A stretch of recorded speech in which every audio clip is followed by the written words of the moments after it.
শিশু বুদ্ধিমান নেকি জানিবলৈ কি লক্ষণ দেখিব। এই লক্ষণ দেখিলে আপুনি বুজিব আপোনাৰ শিশু বুদ্ধিমান। আপোনাৰ সন্তানৰ মাজতো এই লক্ষণসমূহ আছে নেকি?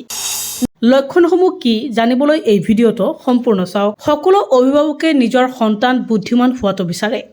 শিশু এটা ডাঙৰ হোৱাৰ লগে লগে তেওঁ বুদ্ধিমান হ'বনে নহয় সেয়া স্পষ্ট হৈ পৰে। সন্তান জন্ম হোৱাৰ পিছত তেওঁৰ বিভিন্ন স্বভাৱ আৰু অভ্যাসে বুজাব পাৰে যে শিশু বুদ্ধিমান হ'বনে নহয়।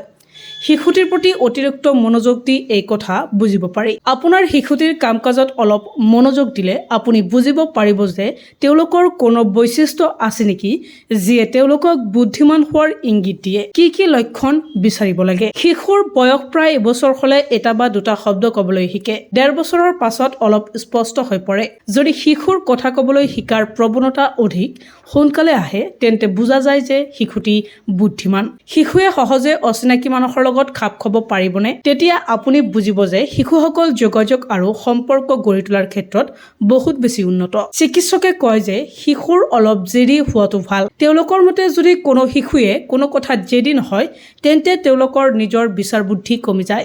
বহিবলৈ, খোজকাঢ়িবলৈ আৰু থিয় হ'বলৈ শিকাৰ বাবে এটা নিৰ্দিষ্ট সময়সীমা থাকে। সেই বয়স পোৱাৰ আগতেই শিশুটিয়ে সকলো শিকিছে নেকি? তেতিয়া আপোনাৰ সন্তানৰ বুদ্ধিমত্তাৰ ওপৰত বিশ্বাস কৰিব পাৰি। খেলনা বা প্ৰিয় বিষয় এটাৰ ওপৰত স্বাভাৱিক বুদ্ধিমত্তা থকা শিশুৰ মনোযোগৰ সময় 15 মিনিট। আপোনাৰ শিশুৱে খেলনা বা কিতাপত মনোনিৱেশ কৰি 15 মিনিটতকৈ অধিক সময় খৰচ কৰেনে? তেতিয়া হয়তো তেওঁ ফ'কাছড হ'ব।